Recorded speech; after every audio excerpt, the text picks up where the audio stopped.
If you told me that a single sentence from Mr. Callahan would turn my whole life upside down, I'd have laughed. Yet there I stood in his cramped office, hearing him say, "You lack leadership skills." Just like that, like a judge handing down a verdict on a courtroom drama. I blinked, half expecting him to add a "just kidding." But no, that day everything ordinary about my life, the quiet mornings, the steady routine crumbled and my mind started racing. What next? Well, after that dreadful day in Mr. Callahan's office, I went home feeling as if a cloud had settled right over my head, thick and stubborn like the summer fog down by the river. Before we start, type 1 if you've ever dreamed of getting revenge but never got the chance. No judgment here, and hit that subscribe button. We don't let betrayal slide around here, not even from people who don't subscribe. Let's continue. My name is Clara Benson, 28 years old, stuck in the role of assistant manager at a local insurance firm in a town so small that the pigeons knew your business before you did.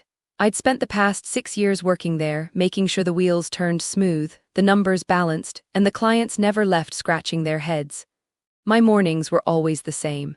A cup of strong black coffee, a kiss on the cheek from my little sister June, who still lived with me while saving for her own dreams, and then the short walk to the office, the sidewalks warm beneath my boots. I liked my routine, even if it sometimes made me feel like a character in a play that never changed its scenes.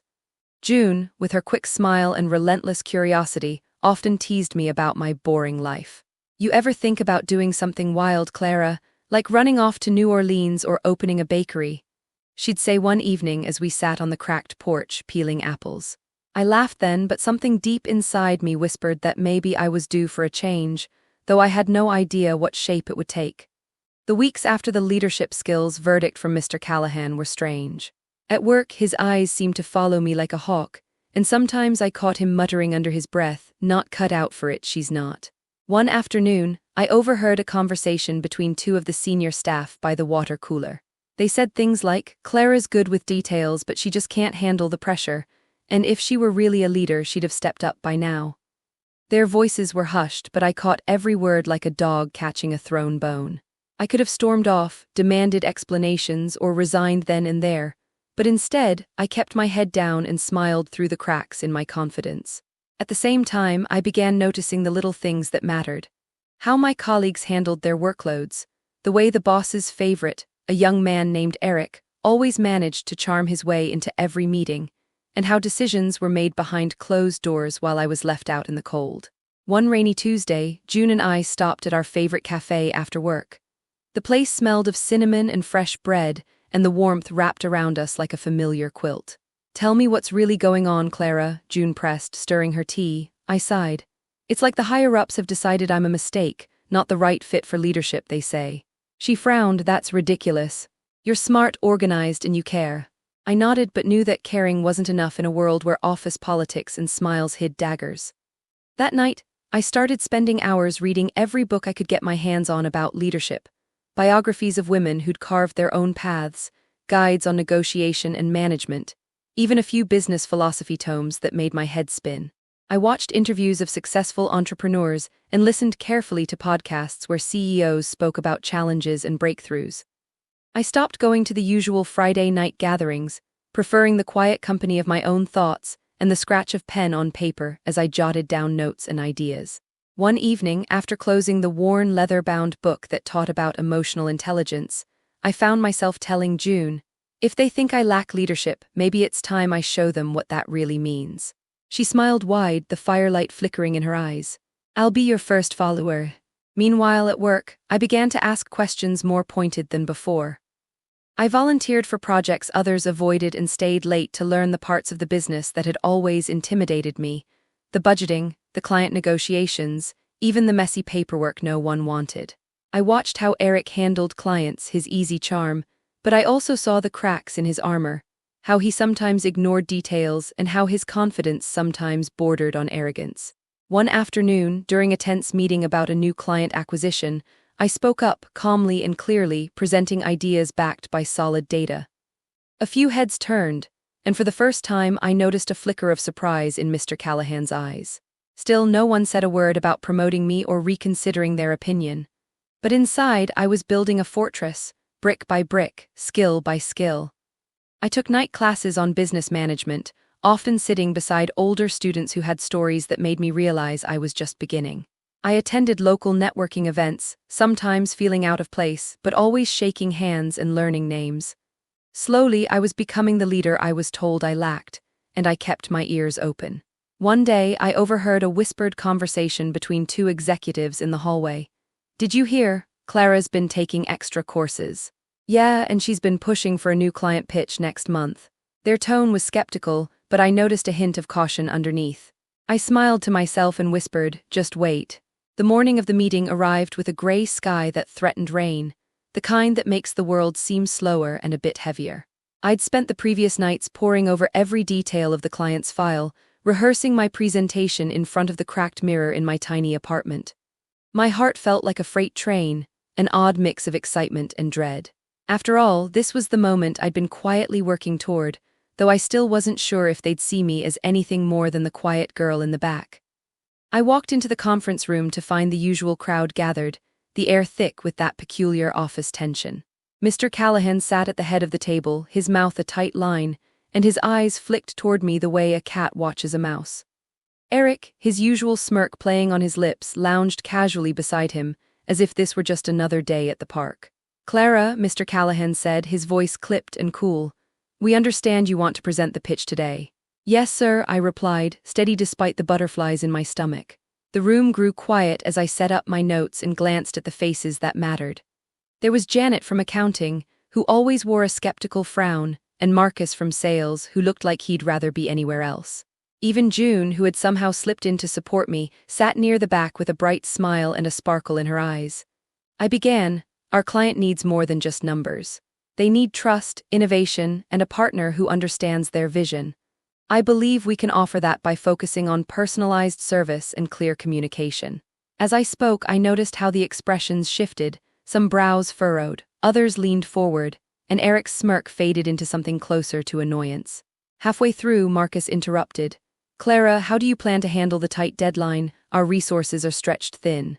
I took a breath. "I've mapped out a plan that reallocates tasks and introduces weekly checkpoints to ensure we stay on track.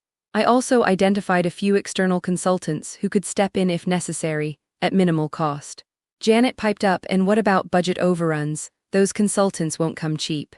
"I accounted for that," I said, clicking to a slide with detailed numbers. "We'll balance it with projected client retention increases, which should offset the costs within 3 months." The room grew quieter. I could feel the weight of their gazes, some skeptical, some intrigued.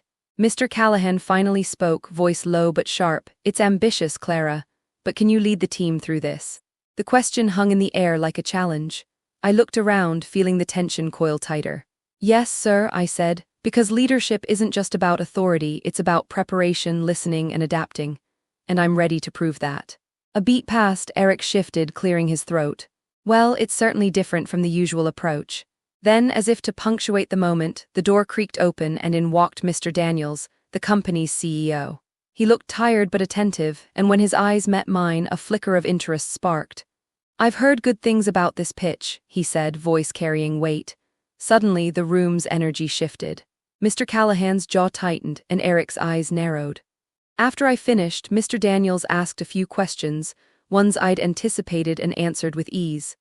When the meeting broke up, I saw Mr. Callahan and Eric whispering in the hallway, their glances shot in my direction. Later that day, June pulled me aside as I packed up.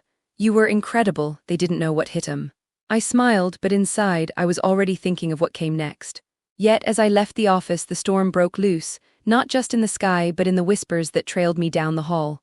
Rumors that I was overstepping, that my push was reckless. I heard snatches from the break room. "She's ambitious, but can she handle it? Callahan's not going to make this easy." That night, as I stared out the rain-streaked window, I knew the real test was just beginning. They might doubt me, but I wouldn't let their shadows define my path. After that stormy day in the conference room, I wasn't about to let the whispers and sideways glances push me off my track. No, sir, I was just getting started. You see, the thing about the corporate world, and I reckon it's true for any world where folks hold power, is that it's filled with shadows, half-truths, and smiles sharper than a rattlesnake's bite. So if you want to rise, you better come armed with more than good intentions and a neat plan. You need proof, plain and simple, wrapped up tighter than a preacher's sermon. The very next morning, I made a beeline for the archives room, a dusty, cramped space tucked in the basement that smelled like old paper and forgotten secrets. Mr. Callahan never paid it much mind, and that was my advantage. I slid between the shelves, pulling folders that had his name scribbled on them, along with notes and reports that were buried beneath layers of corporate nonsense. I skimmed the pages, noting where promises were made and broken, where numbers were fudged to cover sloppy work, and how favors were doled out to certain people while others, well, like me, were left in the cold. One afternoon, June came by bringing a basket of freshly baked scones. She set them down on my desk with that mischievous grin of hers. "You've turned into quite the detective," she said, wiping crumbs from her fingers. "I'm just learning the language of the game," I replied, flipping through a stack of budget reports. Turns out, the leadership skills Mr. Callahan claims I lack are mighty selective. June sat down beside me, eyes curious. "What do you mean?" "Well, Eric, for instance, the guy who's got the boss eating out of his hand, he's missed deadlines, forgotten client calls, and still gets a pat on the back. Meanwhile, I'm expected to juggle everything without a stumble. Sounds like favoritism." "Exactly," I said, "and not just that. I found notes about meetings where decisions were made to sideline me. One memo said I wasn't ready for leadership responsibilities, written just days after I volunteered to lead the client pitch." June frowned. "That's cruel." "It's politics," I said, the bitterness creeping into my voice. "But politics can be beaten if you know where to hit." I started keeping a ledger, not the kind in books but in my head, tracking every instance where I was excluded, every project taken from me, every compliment passed to someone else. I juggled meetings and coffee breaks with clients who didn't know I was fighting a war behind the scenes. On my lunch breaks, I called old contacts and made new ones, building bridges outside the walls of the company that felt more like a cage. One evening, as the sun dipped behind the city skyline, I met with Mr. Parker, a retired executive who'd been a mentor to me when I was fresh out of college. He sat in his worn leather chair, legs crossed, and looked at me like I was a firecracker about to explode. "You're not just fighting for a corner office, are you?" he said, tapping his fingers on the mahogany desk. "No, sir," I answered. "I'm fighting for respect, for fairness, and maybe to prove that leadership isn't a title handed out like candy." He nodded thoughtfully. "Gather your facts, Clara. Build your case as if you were defending a client in court. Because one day you'll stand before them and lay it all out, and they won't be able to ignore the truth." His words stayed with me like a steady drumbeat. I began to weave a story not just for myself, but for anyone who'd been told they weren't good enough. I printed copies of the memos, took notes from meetings, and even quietly recorded conversations where decisions about my role were made without me. The risk was high. One afternoon, Eric caught me scanning a folder marked confidential and gave me a look that could freeze fire. "What are you doing, Clara?" he asked, voice silky but dangerous. "Just catching up on some company history," I said with a smile that didn't reach my eyes. He narrowed them but said nothing more. That moment reminded me I was treading on thin ice, but I'd rather slip and learn than stay frozen in place. Back at home, June kept my spirits buoyed, sometimes bringing friends over to help me practice speeches and presentations. One night, as we toasted with cheap wine, she grinned and said, "You're going to blow their socks off someday." "And if I don't?" I asked, half joking. She winked, "Then I'll start my bakery and hire you as my business manager." Those moments of laughter were the glue holding me together. I even started attending city council meetings and local business forums, learning how the bigger players maneuvered, taking mental notes on negotiation tactics and power plays. It was exhausting, but every nugget of knowledge added to my armor. Weeks rolled by, and with each new piece of evidence, my confidence grew. I wasn't just the girl who got called out for lacking leadership. I was a woman quietly building a fortress of facts, ready for the day I'd stand tall and show them what real leadership looked like. And so I waited, biding my time, sharpening my tools, knowing the day of reckoning was on the horizon and I'd be ready. The day came unannounced like a summer storm, sudden and fierce. I was in the break room, pouring myself a second cup of lukewarm coffee when the office phone buzzed sharp enough to make me jump. It was Mr. Daniels, the CEO. His voice, clipped but not unkind, told me to come to his office immediately.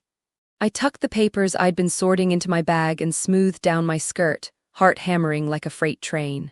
The corridors seemed longer, the walls closing in with every step. Mr. Daniels sat behind his desk, fingers steepled, eyes studying me like a scholar grading an essay. Mr. Callahan hovered in the corner, arms crossed, his usual self-assured smirk nowhere to be found. "Clara," Mr. Daniels said, leaning forward, "I've reviewed the materials you've brought forward. Quite comprehensive." He glanced briefly at Mr. Callahan, who shifted uncomfortably. "I appreciate you taking the time," I replied, steady despite the storm brewing inside me. Mr. Callahan cleared his throat. "If I may, Clara's been quite persistent. However, persistence doesn't always equal readiness. Leadership requires more than reports and plans, it requires judgment, experience." His voice was calm, but there was steel beneath it. I met his gaze evenly. "Experience can be gained, sir, but hiding behind politics and bias won't lead this company anywhere." There was a silence thick enough to cut with a knife. Then Mr. Daniels said, "We need to clear the air. Let's bring everyone together in the boardroom." I nodded, feeling the weight of the moment settle like a mantle over my shoulders. In the boardroom, the air was electric. Mr. Callahan, Eric, Janet, Marcus, and a handful of other senior staff sat around the table, some faces skeptical, others curious. June had slipped in unnoticed and took a seat at the far end, her presence a quiet comfort. I cleared my throat and started, "I won't waste your time with fluff. Over the past months, I've gathered evidence that shows a pattern of favoritism, missed deadlines excused, and decisions made without transparency. I'm here to ask not for sympathy, but accountability." A murmur rippled through the room. Eric's jaw tightened, Janet's eyes darted nervously. I pulled out printed copies of memos, meeting minutes, and project reports. Here, you'll see timelines where Eric's deliverables were delayed without consequence, while my requests for support were ignored. Here are notes from meetings where leadership decisions were made without including me, despite my role. Mr. Callahan's face turned a shade redder. "This is insubordination." "No," I said, voice clear and unwavering. "This is leadership, holding ourselves accountable. If we want this company to thrive, we must face uncomfortable truths." Eric spoke up, voice sharp, "You're making enemies, Clara. Be careful." I smiled, a small, steady smile. "I'm making change." Janet, the ever-skeptical accountant, finally broke her silence. "If these documents are accurate, then we've been ignoring serious issues." Marcus nodded. "It's clear some things need fixing." Mr. Daniels leaned back, rubbing his chin thoughtfully. "Clara, leadership isn't about popularity or convenience, it's about integrity. Your willingness to bring this forward shows courage." Mr. Callahan sat stiffly, no words coming, the room's energy shifted palpably. After the meeting, Mr. Daniels called me aside. "You've surprised us all, Clara. Your determination is commendable. I'd like to discuss how you can take on a greater role here." I nodded, feeling a mixture of relief and resolve. "Thank you, sir, I'm ready." As I walked back to my desk, June caught my arm. "You did it, you shook the trees." I laughed softly, it's just the beginning. The confrontation had turned the tide. Mr. Callahan's reign of favoritism faltered, and whispers of change echoed in the halls. I was no longer just the assistant manager. I was a force to reckon with, a leader forged in the fires of challenge and hard-won truth, and from that day forward, I vowed to carry that fire wherever I went. After the boardroom showdown, things around the office didn't exactly turn into a scene from a fairy tale, but they did start to change. Like a river that's been dammed for years, once you crack the barrier, the current rushes with a force no one can ignore. And I could feel that current pulling me forward, faster and stronger than before. Mr. Daniels, true to his word, called me into his office the very next morning. His desk was cluttered with papers and a half-empty cup of coffee that looked as tired as he did. He pushed a folder toward me and said, "We're giving you the lead on the next big client project. It's a test, but I believe you're ready." I took the folder with a steady hand. "Thank you, sir, I won't let you down." The look in his eyes told me he was holding me to that promise, but also that he saw something in me worth the risk. Back at my desk, June popped her head in with a grin that could light up the dullest office corner. "Ready to show them how it's done." I smiled, more than ready. It's time to put all those late nights and plans into action. I gathered my team, a mix of faces, some eager, some doubtful. Marcus from sales gave me a nod, a silent sign that the tides were turning even on his side. Janet from accounting stayed close, offering numbers and spreadsheets with less suspicion than before. One afternoon, as we huddled over client proposals, Marcus said, "You know, Clara, I never thought you had it in you. You're turning this place upside down." I chuckled, "Well, sometimes you've got to shake the tree to get the fruit to fall." The weeks that followed were a whirlwind. Meetings stretched into evenings, and my apartment became more of an office than a home.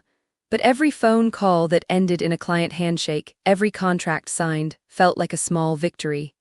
There were moments of friction, of course. Eric still tried to assert his old dominance, slipping in comments during meetings and undermining suggestions. Once, after a particularly sharp exchange, I caught him muttering under his breath, "You think you're the boss now." I didn't answer. Instead, I kept building momentum, making sure the team knew their voices mattered, encouraging ideas and smoothing over conflicts before they could take root. One rainy Thursday, June and I sat in our favorite cafe, steaming mugs warming our hands. "I heard they're talking about promoting you to department head," she said quietly. I shrugged, a grin tugging at my lips. "Let them talk, I'm focused on the work. Titles are nice, but results matter more." She reached across the table and squeezed my hand. "You've come so far from that scared girl they told lacked leadership." I took a breath, thinking back to that office door and the sting of those words. I learned that leadership isn't given. It's earned day by day, action by action. At work, the atmosphere shifted palpably. The team's productivity climbed, clients responded with enthusiasm, and even Mr. Callahan seemed to shrink into the background, his voice quieter, his influence waning. One afternoon, Janet stopped by my desk holding a printout. "Look at these numbers. Client satisfaction is up 20% since you took over." I smiled. That's what happens when you listen to the people who matter. The office buzzed with a new energy, hope, respect, and a belief that things could be different. Through it all, June remained my anchor, her laughter and unwavering faith a reminder of why I fought so hard. We celebrated small wins with takeout dinners and late-night talks about the future. And in the quiet moments, I found myself dreaming bigger, not just about climbing the ladder, but about building something of my own. Because after all that battle, the thought of leading on my own terms felt sweeter than any promotion. The journey was far from over, but the first steps had been taken, and the path ahead was lit by the fire I'd started inside myself. It wasn't long before the ripples I'd started turned into waves crashing against the old guard. Mr. Callahan, who once sat so smug and confident, found his footing slipping beneath him like sand through fingers. His usual sharp comments became more guarded, his meetings less frequent. One morning, as I passed his office, the door stood ajar, and I caught the murmur of voices, his and the HR director's, too low to make out words, but loud enough to taste trouble in the air. At lunch that day, Marcus pulled me aside near the vending machines, his face serious. "I wouldn't count on Callahan sticking around much longer," he said, glancing around like the walls might have ears. "I've heard whispers," I admitted. "Seems the tides are turning." Janet appeared then, balancing a stack of files. "Good riddance, if you ask me. His leadership was a bottleneck, slow, stubborn, and unfair." I nodded. Change was overdue. With Callahan's grip loosening, opportunities bloomed like wildflowers after a spring rain. I found myself at the forefront of new projects, invited to strategy meetings where my voice wasn't just heard, but sought after. Clients began to call directly, praising the fresh energy and attentiveness my team brought. One afternoon, June and I sat on the porch sharing a pot of mint tea. She smiled. "You're really making waves, Clara. It's like you're rewriting the whole story." I smiled back, the warmth of the moment settling deep. Sometimes the old stories need a rewrite. But it wasn't all smooth sailing. Eric, once the golden boy, found the walls closing in. His usual charm wore thin when clients questioned missed deadlines or when team members bypassed him to bring ideas to me. I saw the frustration in his eyes, a caged lion pacing, unsure where to strike. During a tense meeting, Eric challenged me openly. "You think you can just waltz in and take over everything?" I met his gaze steadily. "I'm not taking over, Eric. I'm leading alongside the team, and if that means we're all better for it, then yes, I think I can." He scoffed, but the others around the table exchanged nods. The room had shifted. His opposition was no longer a roaring wave, but a fading echo. Then came the day Mr. Callahan handed in his resignation. It was delivered with little fanfare, but the office buzzed like a hive disturbed. The news spread quickly. Some whispered relief, others surprise. I saw him once near the parking lot, head bowed as he gathered his things. There was no bitterness in me, just the quiet satisfaction of knowing that fairness had finally edged out favoritism. With Callahan gone, Mr. Daniels moved swiftly to appoint new leadership. When my name was mentioned for a promotion to department head, I didn't feel the rush of pride I expected. Instead, I thought of the long road, the battles fought, and the work still ahead. June caught me one evening, phone in hand, eyes bright. "I heard the news, department head Clara Benson, that's something." I laughed softly. It's a title, but it's also a responsibility, one I intend to honor.